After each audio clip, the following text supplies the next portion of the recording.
पायल और रवि इन दोनों ने भागकर शादी कर ली। पायल मात्र 20 साल की थी और रवि 25 का था। पायल अमीर घर से थी और रवि मध्यवर्गीय था। पायल के घर वालों को इस रिश्ते के खिलाफ थे। उसके पिता को पायल के लिए अमीर लड़का चाहिए था। वैसे भी पायल के पापा के मुताबिक उसकी शादी करने की उम्र भी नहीं थी। थोड़ी सी समझ आने पर वह रवि को भूल जाएगी, ऐसा पायल के पिताजी को लगता था। रवि के माता पिता को इस शादी से कोई दिक्कत नहीं थी। पायल की पढ़ाई पूरी हो और रवि को भी अपने करियर पर अच्छे से ध्यान देना चाहिए, ऐसी उनकी इच्छा थी। बाद में वक्त आने पर वो पायल के माँ पापा से बात करेंगे, ऐसा उन्होंने रवि से बोला था। एक बार पायल और रवि को बाहर घूमते हुए पायल के भाई ने उन्हें देख लिया। पायल को जबरदस्ती से घर लेकर गया। उसके घर एक ही तमाशा होने लगा। उन्होंने पायल का घर के बाहर जाना बंद करवा दिया। लास्ट में तंग आकर उन दोनों ने भागकर शादी कर ली।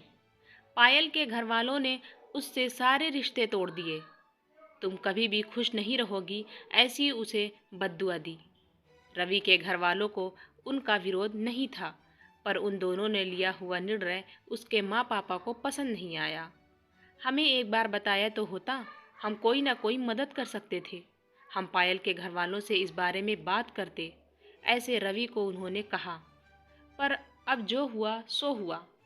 उन्होंने पायल को बहू के रूप में स्वीकार किया। पायल और रवि को लेकर वह पायल के मायके भी गए, पर पायल के पापा अड़े हुए थे। उन्होंने पायल का चेहरा देखना भी पसंद नहीं था। पापा के खिलाफ जाने में माँ की हिम्मत नहीं हो रही थी। पायल के लिए अब मायका पूरी तरह से छूट गया था। धीरे धीरे पायल का रवि के घर में मन लगने लगा। अब अपना जो भी है वह यहाँ पर ही है, यह उसे समझ आ गया। पायल बड़े लाड प्यार से बड़ी हुई थी। उसे कोई भी काम की आदत नहीं थी। हमें ही उसे सब कुछ सिखाना पड़ेगा। पायल की सास को ये बात अच्छे से पता थी। सब कुछ अच्छा चल रहा था, पर नियति के मन में कुछ अलग ही चल रहा था। उनकी शादी को जैसे तैसे 1 साल हुआ था और एक एक्सीडेंट में रवि दुनिया छोड़कर चला गया। सभी पर दुख का पहाड़ टूट पड़ा। ऐन जवानी में अपने बेटे की मृत्यु होने के कारण रवि के पापा को जबरदस्त मानसिक धक्का लगा। पायल भी पूरी तरह से टूट गई थी।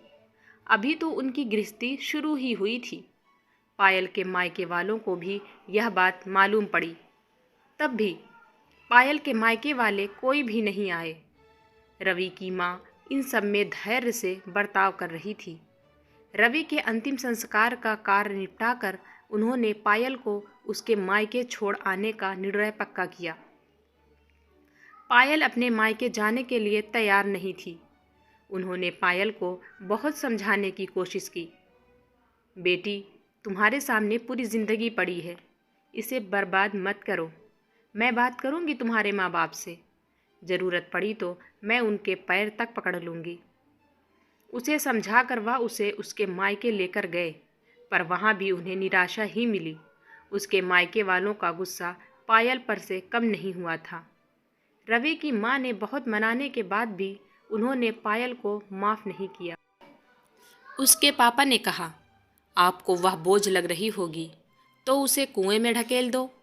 रवि के माँ पापा पायल को वापस घर ले आए। पायल के वापस आने से घर के बाकी लोग थोड़े नाराज़ थे। अब पायल को कभी भी खुले मन से स्वीकारने को तैयार नहीं थे। कुल लक्ष्मी अब शगुनी पोते को निकल गई मेरे, अब बेटे को भी निकल जाएगी यह, ऐसा बोलकर पायल की दादी सास उसे ताने दे रही थी। उस वक्त रवि के पापा की तबीयत बहुत ख़राब हो रही थी। यह सब पायल को सहन नहीं हो रहा था। उसने ठान लिया कि यहाँ से दूर निकल जाना चाहिए। रात को सब सो जाने के बाद वह निकलने वाली थी। तभी उसकी सास जो जाग रही थी, उन्होंने पायल को रोका। कहाँ जा रही हो? ऐसे पूछा। माँ, मुझे जाने दीजिए, मैं अपशगुनी हूँ। मेरी वजह से यह सब हुआ। मैं रवि की ज़िंदगी में आती नहीं तो, हमारी शादी नहीं हुई होती तो आज वह जिंदा होता, पापा की भी यह हालत नहीं होती। मुझे जाने दीजिए, मैं यहाँ नहीं रह सकती। वक्त आने पर आत्महत्या कर लूँगी, पर अब यहाँ नहीं रहूँगी। सच में मेरे यहाँ आने से इस घर की सारी खुशियाँ चली गईं। मुझे कोई अधिकार नहीं है यहाँ रहने का। पायल रोते रोते सब बोल रही थी। उसकी सास ने उसे पहले शांत किया। पायल, तुम दोनों मिले नहीं होते। उस दिन उस ट्रक ड्राइवर ने नशे में गाड़ी नहीं चलाई होती तो, रास्ते पर लोगों ने रवि को वक्त पर हॉस्पिटल ले गए होते तो। बहुत तो है बेटा, और अब वक्त निकल गया है इन सब बातों का विचार करने का। रवि तो मेरा बेटा था, मेरी क्या अवस्था होगी इन सब में। एक बार तो विचार किया क्या तुमने? वह तो चला गया और अब तुम भी छोड़कर चली जाओगी मुझे।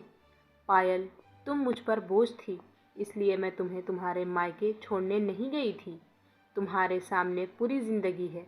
किसी के चले जाने से हम जीना तो नहीं छोड़ सकते। यहाँ से ज़्यादा तुम वहाँ पर खुश रहोगी, क्योंकि यहाँ रवि की यादें तुम्हें हमेशा दुख देंगी। ऐसे में सोचती थी, पर जाने दो, जो हुआ सो हुआ। अब तुम तुम्हारी पढ़ाई पूरी करोगी, मैं हूँ तुम्हारे साथ, और इनकी चिंता करने के लिए मैं हूँ ना। सिर्फ तुम्हारा साथ चाहिए मुझे बेटा इन सब में। रवि के जाने से हर कोई परेशान था। हर किसी का बोलने का तरीका अलग हो गया था। तुम्हारा दुख मैं अच्छे से समझ सकती हूँ, पर अब तुम्हें संभालना होगा। लोगों का बोलना नज़रअंदाज करना होगा तुम्हें। मन लगाकर पढ़ाई करनी पड़ेगी।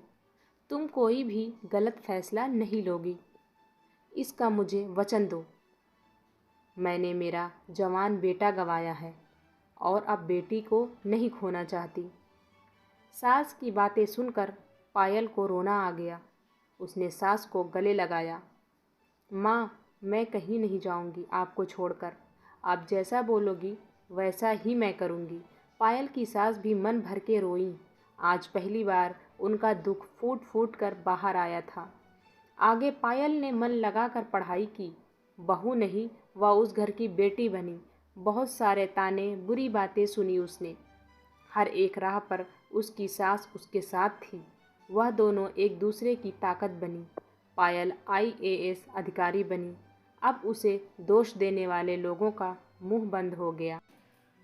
पायल के मायके वालों को भी ये खबर पता चली। उसके पापा के सिवाय मायके के बाकी लोग उसे पूछने लगे थे। सास ने अच्छा जोड़ीदार चुनकर पायल की दूसरी शादी करवाई। शादी के बाद भी पायल अपनी इस माँ को कभी नहीं भूली। शासकीय अंतिम काल में भी पायल का दिन कर के सेवा में हाजिर होती थी। सास के रूप में पायल उसकी ज़िंदगी खरे अर्थ से जीना सिखाने वाली माँ उसे मिली थी। पर सच में पायल के सास जैसी ऐसी कितनी समझदार औरतें इस समाज में हैं, जो एक चौखट से बाहर जाकर सोचती हैं और दूसरों का आधार बनकर उनका जीवन सफल बनाती हैं। आज की ये स्टोरी कैसी लगी आपको? अगर अच्छी लगी तो कमेंट बॉक्स में ज़रूर बताइएगा और चैनल सब्सक्राइब करना मत भूलना, जिससे आने वाली नई वीडियो की नोटिफिकेशन आप तक पहले पहुँचे।